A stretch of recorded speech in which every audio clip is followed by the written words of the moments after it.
Welcome. Today, we're taking a deep dive into one of the most critical and often misunderstood operations in modern computing, the system call. Every time your application reads a file or sends a network packet, it crosses a fundamental boundary.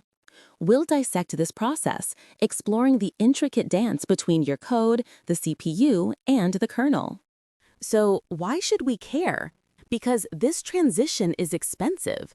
In the past, using the int 0x80 instruction burned over 200 clock cycles for every single call. For high-frequency workloads, this was a performance killer. At one point, Google servers were spending a staggering 30% of their CPU time just entering and exiting the kernel. The modern syscall instruction is much faster, but it also shifts more responsibility from the CPU to the kernel, making the handoff incredibly delicate. When your code executes syscall, the CPU performs 4 actions atomically. First, it saves your current instruction pointer to the RCX register and your flags to R11, preserving where to return. Second, it masks interrupts to prevent the system from entering an inconsistent state mid-transition. Third, it loads a new instruction pointer from a special register, the L*MSR, which points directly to the kernel's entry code. And finally, it flips the privilege level from ring 3 to ring 0. You are now running kernel code. Now for the tricky part.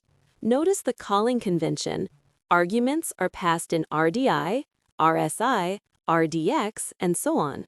But the fourth argument uses R10, not RCX like in a normal function call. Why? Because syscall itself destroys RCX to save the return address. The most dangerous moment is right after the privilege flip. For a brief instant, you are running kernel code but are still on the user stack. The kernel's first job is to immediately switch to a trusted, per-CPU kernel stack before doing anything else. The return path is just as carefully managed. Once the kernel handler finishes its work, it writes the return value into the saved RAX register location on the kernel stack. Then, the exit code meticulously restores all user registers from that saved state. Finally, the sysread instruction performs the reverse journey back to ring 3. But here's a modern complication. To mitigate the Spectre vulnerability, systems with KPTI enabled must flush the translation look-aside buffer, or TLB, on this transition. This single step can add another 30 to 70 cycles to every syscall. A simple getPID call, which does almost nothing in the kernel, still costs 70 to 100 cycles. But that's not the real story. The real performance killers are the side effects. That TLB flush we mentioned can cost thousands of cycles if your application immediately accesses memory that needs translation. Furthermore, the kernel's own code and data evict your application's hot data from the L1 and L2 caches. When you return, your code suffers cache misses on data that was there just nanoseconds before.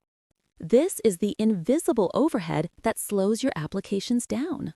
Let's make this concrete. The article cites a production service that was handling 120,000 requests per second.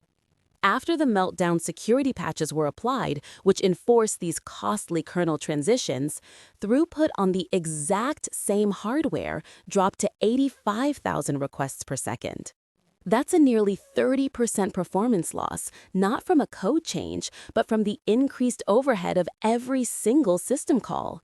The only solution was to redesign the application to make fewer calls. So what can you do? First, measure. Use tools like perfstat and perftrace to see how many syscalls your process is making. If you see rates over 100,000 per second, you likely have a bottleneck. Once you've identified the problem, the first strategy is batching. Instead of making 1,000 individual write calls to a socket, use a single write v call that takes an array of buffers. Instead of checking every file in a directory with stat, use getDents to read many directory entries at once. Every syscall you avoid is 100 cycles saved.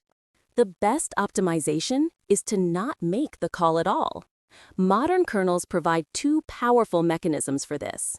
The first is the VDSO, or Virtual Dynamic Shared Object. Functions like get time of day don't actually enter the kernel. They read the time from a shared memory page the kernel updates, dropping latency from 80 nanoseconds to just 15. For heavy I/O urine is a game changer. It allows you to submit and reap batches of I/O operations through shared memory ring buffers, requiring minimal syscalls. This can cut syscall rates by over 90%. The syscall instruction itself is tiny, just 2 bytes, 0xF, 0x05. But those 2 bytes trigger one of the most complex and performance-critical dances in computing. Understanding this mechanism, the register state, the stack switching, the caching effects, and the modern security overheads is what separates good code from truly high-performance, efficient systems. By measuring, batching, and using modern interfaces, you can actively manage this overhead and unlock the full potential of your hardware. Thank you.